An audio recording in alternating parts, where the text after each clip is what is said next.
Hello, I am Dyslexo Boy. Today we're going to be talking about lectures, what to do in them and how to make the most of them. First of all, I'd like to say it's really easy to see everyone else either making notes or listening quietly and thinking that's what I should be doing. I've done both of these things and neither of them has really helped me learn the material or pass exams. So I'm going to go over how to make lecture notes with dyslexia, how to engage with the lecture in the best way, and how to supplement your learning in a way that takes account of dyslexia and ADHD. I'd like to start off by talking about lecture notes specifically. So dyslexia means you won't be able to listen to the lecturer and write or type what you're hearing at the same time. So the lag between listening and typing will be significant enough that you'll have to skip sections as you fall behind and suddenly rush forwards in order to try and keep up with what's going on. This will make your notes incomplete. One of the ways you can get around this is by having a reasonable adjustment and recording the lecture notes. So this is my recording device right here. Most universities do also actually video their lectures, so they'll make the recording available to all of the students, which is useful. I'd still recommend making your own audio note though. I usually just sit in the front and have it on. The quality is sometimes a little bit better and it's useful just to have it on hand. Also, what my brother did when he had the audio note is he would just listen to the lectures raw. So he would record them and then just have them on in the background while he was washing or while he was doing washing up or cleaning or anything really. I didn't do that, I did something else. So because he's a philosophy student, he could kind of get away with that just listening to it. I wanted to go through it more. So what I did was I would type up the audio note and combine it with whatever text was on the PowerPoint. I've got an example here. So this is my finished notes. I would have the learning objectives as subheadings and then I would just type up what the lecturer has said and combine it with what they've had on screen. Once I've done this, I would actually go back and read what I had written and re-record it using my audio notes. And I would create a voice note with my own voice in it.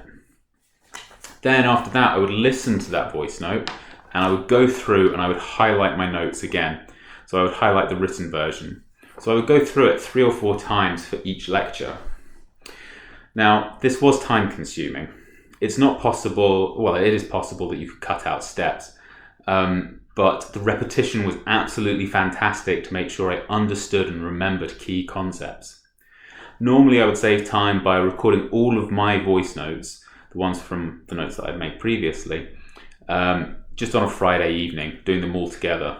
And then I would go through and highlight the notes, listening to my own voice on the Saturday morning afterwards. So as a bonus, because of my dyslexia, it made it easier for me to connect things and see patterns when I was going over all of the notes at once. This allowed me to bunch information together, and in a way it helped me draw connections between lectures, which I know other people struggled with. While you're making a recording of notes during lectures, what should you be doing with yourself? So don't just sit there and listen. I did this, I zoned out, I wasted time.